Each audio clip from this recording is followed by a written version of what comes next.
दोस्तों, छोटी छोटी 5 कहानियां लेकर के आया हूं, जिसे हम लघु कथा भी कहते हैं। सर में भयंकर दर्द था, सो अपने परिचित केमिस्ट की दुकान में सरदर्द की गोली लेने रुका। दुकान पर नौकर था, उसने मुझे गोली का पत्ता दिया। तो उससे मैंने पूछा, साहब कहाँ गए हैं? तो उसने कहा, साहब के सर में दर्द था, सो सामने वाली दुकान में कॉफी पीने गए, अभी आते होंगे। मैं अपने हाथ में लिए उस दवाई के पत्ते को देखने लगा। एक दूसरी लघु कथा।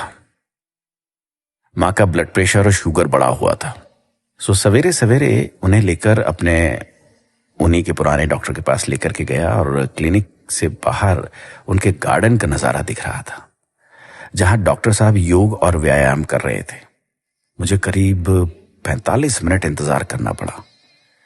कुछ देर में डॉक्टर साहब अपना नींबू पानी लेकर क्लिनिक आए और माँ का चेकअप करने लगे। उन्होंने मम्मी से कहा, आपकी दवाइयां बढ़ानी पड़ेगी, और एक पर्चे पर करीब 5 या 6 दवाइयों के नाम लिखे। उन्होंने माँ को दवाइयां रेगुलर रूप से खाने की हिदायत भी दी।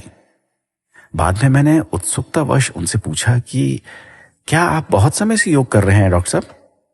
तो उन्होंने कहा, पिछले 15 साल से योग कर रहा हूं और ब्लड प्रेशर और अन्य बहुत सी बीमारियों से बचा हुआ हूं। मैं अपने हाथ में लिए हुए मां के उस पर्चे को देख रहा था, जिसमें उन्होंने ब्लड प्रेशर और शुगर कम करने की कई दवाइयां लिख रखी। ऐसी ही एक और कहानी दोस्तों। अपनी बीवी के साथ ब्यूटी पार्लर गया। मेरी बीवी को हेयर ट्रीटमेंट कराना था, क्योंकि उनके बाल काफी खराब हो चले थे। रिसेप्शन में बैठी लड़की ने उन्हें कई तरह के पैकेज बताए और उनके फायदे भी। पैकेज 1200 से लेकर 3000 तक के थे। कुछ डिस्काउंट के बाद मेरी बीवी को उन्होंने 3000 रुपए वाला पैकेज 2400 में कर दिया। हेयर ट्रीटमेंट के समय जब उनका ट्रीटमेंट करने वाली लड़की के बालों से अजीब सी खुशबू आ रही थी, तो मैंने उससे पूछ लिया, आपने क्या लगा रखा है? कुछ अजीब सी खुशबू आ रही है। तो उसने कहा कि उसने सर में तेल में मेथी और कपूर मिलाकर रखा है, इससे बाल सॉफ्ट हो जाते हैं और जल्दी बढ़ते हैं। मैं अपनी बीवी की शक्ल देख रहा था, जो 2400 रुपए में अपने बाल अच्छे कराने आई थी। इसी तरह एक और छोटी सी कहानी। मेरी रईस कजीन, जिसका बड़ा डेयरी फार्म है, उसके फार्म पर जाना हुआ मेरा। फार्म में करीब 150 विदेशी गायें थी, जिनका दूध मशीनों द्वारा निकालकर प्रोसेस किया जा रहा था। एक अलग हिस्से में 2 देसी गाय हरा चारा खा रही थी। पूछने पर बताया कि उनके घर पर उन गायों का दूध नहीं आता जो विदेशी हैं, जिनका दूध उनके डेयरी फार्म से सप्लाई होता है, बल्कि परिवार के इस्तेमाल के लिए इन 2 देसी गायों का दूध, दही और घी इस्तेमाल होता है। मैं उन लोगों के बारे में सोच रहा था जो ब्रांडेड दूध को बेस्ट मानकर खरीदते हैं। दोस्तों, ऐसी एक और छोटी सी कहानी। एक प्रसिद्ध रेस्तरां जो कि अपनी विशिष्ट थाली और शुद्ध खाने के लिए प्रसिद्ध है।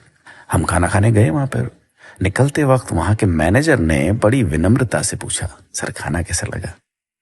हम बिल्कुल शुद्ध तेल, घी और मसाले उपयोग करते हैं। हम कोशिश करते हैं बिल्कुल घर जैसा खाना लगे। मैंने खाने की तारीफ की तो उन्होंने अपना विजिटिंग कार्ड देने को अपने केबिन में गए। काउंटर पर एक 3 डब्बों का स्टील का टिफिन रखा हुआ था। एक वेटर ने दूसरे से कहा, सुनील सर का खाना अंदर केबिन में रख दे, बाद में खाएंगे। तो मैंने वेटर से पूछा, क्या सुनील जी यहां नहीं खाते? तो उसने जवाब दिया, सुनील सर कभी बाहर का खाना नहीं खाते, हमेशा घर से आया हुआ ही खाते हैं। मैं अपने हाथ में 1670 रुपए के बिल को देख रहा था।